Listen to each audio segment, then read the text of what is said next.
Hello students, मेरा नाम है अरुण शर्मा और आप सभी का अरुण कोचिंग क्लासेस में बहुत बहुत स्वागत है। स्टूडेंट्स, आज मैं आपको क्वेश्चन नंबर 41 के बारे में बताऊंगा और मैं आपको होमवर्क में दूंगा। ये देखिए, तो यहाँ पे लिखा गया है ऐसा कि 1 अप्रैल 2014 को फर्म ने परचेज किया है मशीनरी को जिसकी कॉस्ट है 4 लाख रुपए की, और 1 अक्टूबर को इसी अकाउंटिंग ईयर में 2014 में हमने एक और मशीनरी 2 लाख की परचेज की, और 1 अक्टूबर 2015 की अब बात हो रही है।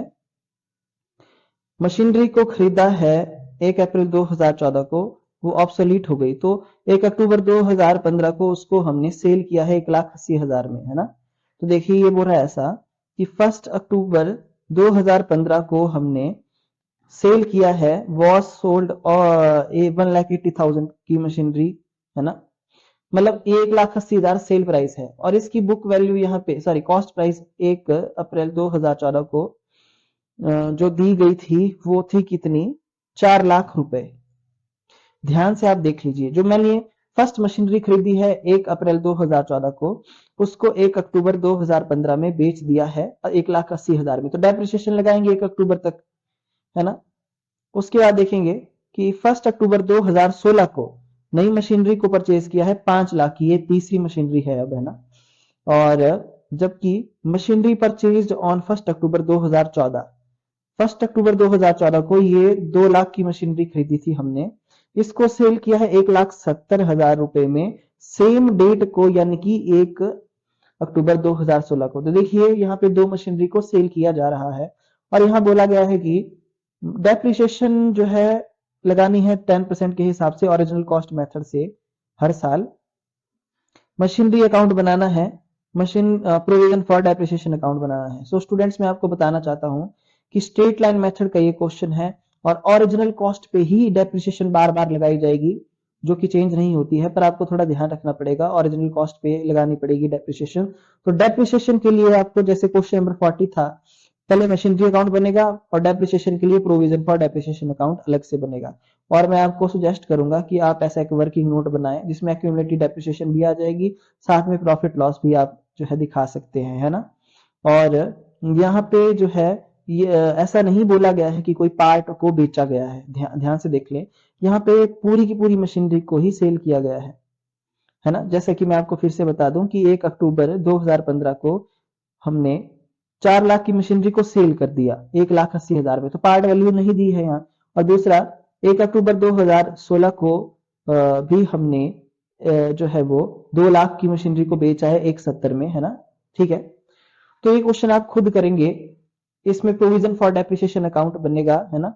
तो इसमें आप ध्यान रखें कि आप ये वाला वर्किंग नोट जरूर बनाएं, है ना। एक्यूमुलेटेड डेप्रिसिएशन भी आ जाएगी, है ना। पार्ट वैल्यू निकालने की कोई जरूरत नहीं है इसमें, है ना, क्योंकि पूरी पूरी मशीनरी सेल है।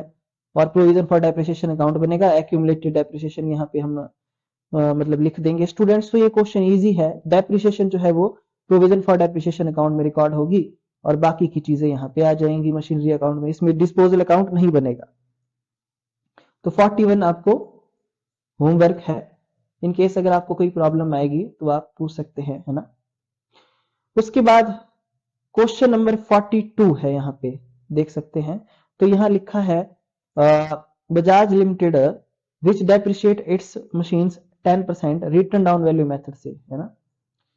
तो मशीनरी अकाउंट का जो बैलेंस दिया है 1 अप्रैल 2015 को 5 लाख का, और प्रोविजन फॉर डेप्रिसिएशन अकाउंट का भी बैलेंस दिया है 1,35,500 का। तो कोई डेप्रिसिएशन चार्ज नहीं की जाएगी, यहाँ पे लिखा है in the year of sale of machinery, but full charges is made for during the for the years during which machinery is purchase. जब मशीनरी को खरीदा गया है तब तो पूरी डेप्रिसिएशन चार्ज की जाएगी, पर कोई भी डेप्रिसिएशन चार्ज नहीं होगी जब हमने सेल किया है मशीनरी को, ठीक है। और 1 अक्टूबर 2016 को एक मशीनरी और खरीदी गई है 80,000 रुपए में, तो इसमें फुल डेप्रिसिएशन चार्ज करने को बोला गया है। ओल्ड मशीनरी जो है, जो परचेज की थी 1 अक्टूबर 2013 को 60,000 की, है ना, उसको हमने क्या किया, but could not be sold immediately, उसको हमने डिस्कार्ड कर दिया, पर एकदम से नहीं। तो it was expected to realise 10,000 रुपए, 10,000 रुपए में इसको बेचा गया है।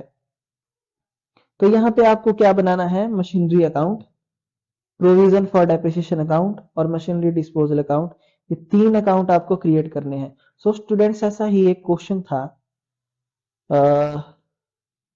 क्वेश्चन नंबर 39 है ना, तो ये मैंने मतलब करवाया था आपको, और इसमें भी आपके पास ऐसे बैलेंसेस दिए थे, डेप्रिसिएशन जो है रिटन डाउन वैल्यू मेथड से ही थी, है ना, और ऐसा ही यहाँ पे सेल वगैरह सब कुछ था दिया हुआ, और साथ ही आपको यहाँ पे machinery account, provision for depreciation account और डिस्पोजल अकाउंट बनाने को बोला गया था। तो ये क्वेश्चन जो है आपको 42, ये भी आपको होमवर्क में है ना, ये भी आपको होमवर्क में है, इसको आप होमवर्क में खुद करेंगे, तीनों अकाउंट बनाएंगे। पहले आप वो क्वेश्चन नंबर कौन सी वीडियो थी वो, क्वेश्चन नंबर 39 वाली, तो क्वेश्चन नंबर 39 आप पहले देख ले आराम से, उसके बाद आप क्वेश्चन नंबर 42 करना। कहीं भी प्रॉब्लम आएगी मैं आपको जरूर बताऊंगा, है ना, मैं आपको खुद फिर उसके बाद बताऊंगा, ठीक है।